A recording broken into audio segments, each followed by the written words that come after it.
لوٹ کر کے آؤ گے, چلو نکاح ہو گیا, سب ہو گیا, کورٹ میرج ہو گیا, یہ ہو گیا, وہ ہو گیا, لیکن اللہ جب آپ کو اولاد دے گا, نکاح کیوں کیا ہے؟ بانجھ رہنے کے لیے کیا ہے. شادی کیوں کی ہے؟ بکروں کی طرح گھومنے کے لیے کی ہے. کس لیے شادی کی ہے؟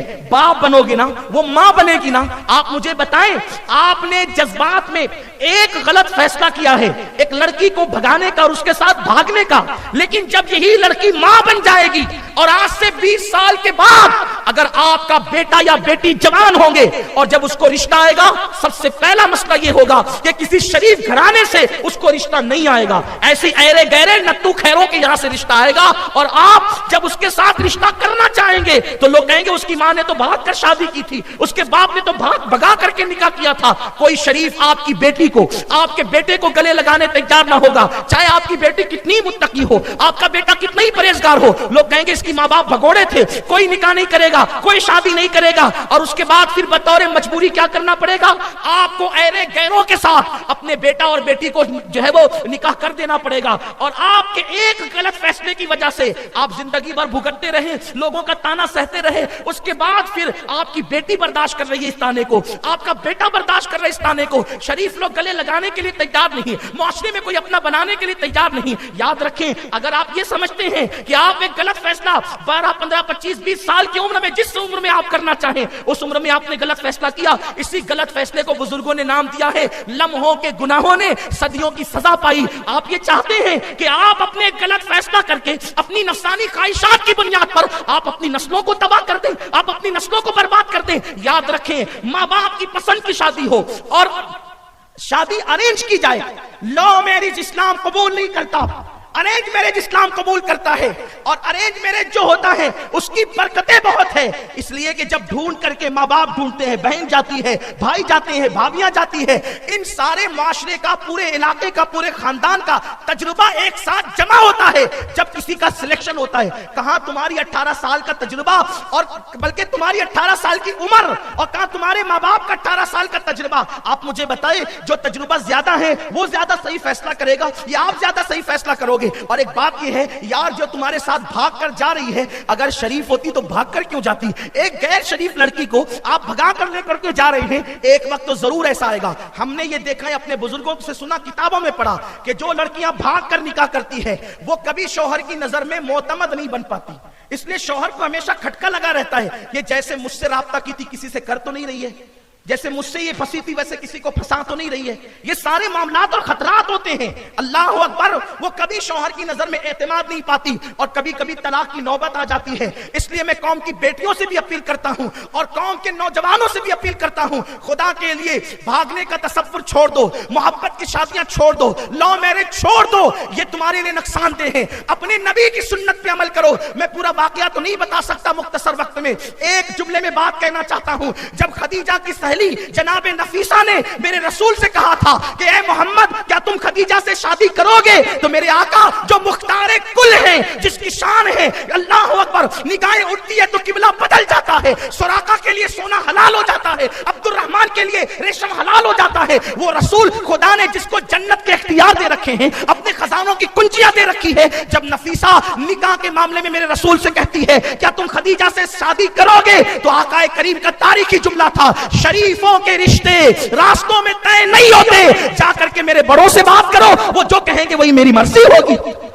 جو رسول سب سے بڑے ہیں وہ قانون دے رہے ہیں, اس سے مراد میرے چچاؤں سے بات کرو, میرے گھر والوں سے بات کرو. اور پھر نفیسہ حضرت جناب ابو طالب کے پاس گئی اور بات ہوئی, انہوں نے ہاں کہا تو سب نے ہاں کر دیا.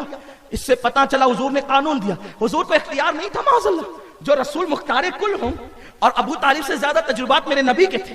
کیوں؟ ابو طالب کے تجربات 70 سال کے تھے اور میرے نبی کے تجربات کروڑوں سال کے تھے. کیوں؟ حضور نے فرمایا جابر, سب سے پہلے اللہ نے تیرے نبی کے نور کو پیدا کیا ہے. آدم سے پہلے جو پیدا ہوا ہو اور آدم سے زیادہ جس کے تجربات ہو, خدا کی قسم تجربات تو اپنی جگہ ہے, وہ جدھر اشارہ کر دے وہاں خزاں جو ہے وہ بہاروں میں تبدیل ہو جائے. انہیں کیا ضرورت ہے, انہیں کیا غرض خزاں سے اور بہار سے, وہ نگاہ کر دیتے ہیں. تو فیض جلیل خلیل سے پوچھو, آگ میں باغ لگاتے یہ ہیں, جب وہ آگ میں باغ لگا سکتے ہیں تو کیا وہ زندگی کی خزاں میں بہاریں نہیں عطا کر سکتے انہیں؟ لیکن وہ قانون دینا چاہتے تھے. فرمایا شریفوں کے رشتے راستوں میں طے نہیں ہوتے. اس سے پتا چلا پارکوں میں جو رشتے طے ہوتے ہیں وہ شریفوں کے نہیں ہیں, رستوں میں جو رشتے طے ہوتے ہیں وہ شریفوں کے نہیں ہیں, جو لوگ کورٹ میں نکاح کرتے ہیں وہ شریفوں کے نہیں. کوئی کرے, سماج مجبور ہے, لیکن شریعت شرافت کا معیار یہ عطا کرتی ہے. ارینج کیجئے. یہاں ایک بات اور بھی آپ سے عرض کر دوں گفتگو آگے بڑھانے سے پہلے, میں اپنی بہنوں سے معذرت چاہتے ہوئے, حق ہے, اسلام کی بات. اگر کوئی شخص ایک بیوی پر مطمئن نہیں ہے تو گندگی میں منہ ڈالنے کی بجائے اسلام اس کو اجازت دیتا ہے کہ وہ دوسرا نکاح کرے. لوگ کہتے ہیں دوسرا نکاح کی اسلام نے تو اجازت دی ہے نا. اسلام نے دوسرے نکاح کی اجازت دی ہے, لیکن جس راستے سے آج مسلمان جا رہا ہے اس راستے کی اجازت نہیں دی ہے. اسلام دوسرا نکاح اس طرح کرنے کی اجازت دیتا ہے کہ جیسے پہلے نکاح کو تم نے ارینج کیا تھا ایسے ڈھونڈنے نکلو اور نکاح کرو. یہ کیا ہے کہ آپ دوسرا نکاح کرنے جاتے ہیں اور اس کے بعد لڑکیوں سے محبت کا جھانسا دیتے ہیں, جال میں پھنساتے ہیں, زیورات کی لالچ دیتے ہیں, ادھر ادھر گھمانے کی لالچ دیتے ہیں, اور اس کے بعد اس کا شباب لوٹنے کے بعد آپ دوسرا نکاح کرتے ہیں. اسلام نے اس کی اجازت تو نہیں دی ہے. حضور علیہ السلام کا کوئی نکاح ہوا, آقا کریم صلی اللہ علیہ وسلم نے بذات خود کسی کو پیغام نہیں دیا ہے. حضور علیہ السلام کے جو نکاح, جتنے بھی نکاح ہیں با اختلاف روایات, حضور علیہ السلام کبھی زید بن حارثہ کو بیچتے ہیں, حضور علیہ السلام کبھی شاہ حبشہ سے بات کرتے ہیں, حضور علیہ الصلوۃ والتسلیم کبھی کسی کے والد سے بات کرتے ہیں. یہ کیوں ہے؟ قانون عطا کرنے کے لیے. وہ مختار کل ہے جس کو چاہے پیغام دے سکتے ہیں, لیکن حضور علیہ السلام نے ڈائریکٹ کسی کو پیغام نہیں دیا. اس سے پتا چلا کہ جب لوگ یہ بات کرتے ہیں دوسرا نکاح تو اجازت نہ کر سکتے ہیں, لیکن راستہ جو تم غلط چن رہے ہو وہ غلط راستے کی اسلام اجازت نہیں دیتا. جیسے پہلے راستے سے آپ نے نکاح کیا دوسرے راستے سے بھی کرے. اور بات یہ جو عشق کہا جاتا ہے نا, یہ عشق نہیں, یہ نفسانیت ہے. میں بارہا یہ بات کہہ چکا ہوں, عشق اسے کہتے ہیں جو عزتوں کو تحفظ دیتا ہے.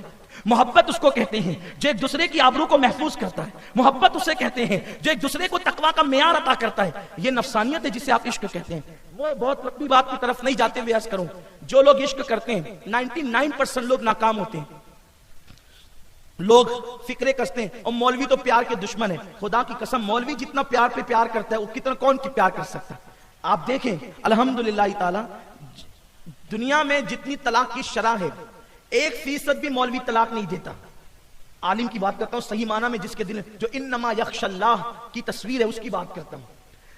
عالم دین کو آپ نے کبھی نہیں دیکھا ہوگا بیوی کو ستاتے ہوئے, بیوی کو اذیت پہنچاتے ہوئے, بیوی کو تکلیف پہنچاتے ہوئے. بہت کم ایسے ہوں گے, لیکن غلطی سے داڑھی ٹوپی دیکھ کر لوگوں نے ان کو مولوی کہنا شروع کر دیا. جو صحیح معنی میں عالم ہے, انما یخشى اللہ کی جو تصویر ہے یہی بات کر رہا ہوں, جس میں قرآن میں عالم کا ہے. پھر ان کا حال کیا ہے؟ وہ محبت دیتے ہیں, وہ پیار دیتے ہیں, عورتوں کو آنکھوں کی ٹھنڈک سمجھتے ہیں, لتسکنوا الیہا کا جلوہ سمجھتے ہیں. یہ بات ہے. آپ کہتے ہیں مولوی پیار کا دشمن ہے. مولوی پیار کا دشمن نہیں ہے. مولوی جو ہے وہ اس راستے کا دشمن ہے جس غلط راستے سے تو اسلام کو بدنام کر رہا ہے. آپ جانتے ہیں 99% لوگ ناکام ہوتے ہیں, 1% لوگ جو کامیاب ہوتے ہیں نا ان سے پوچھو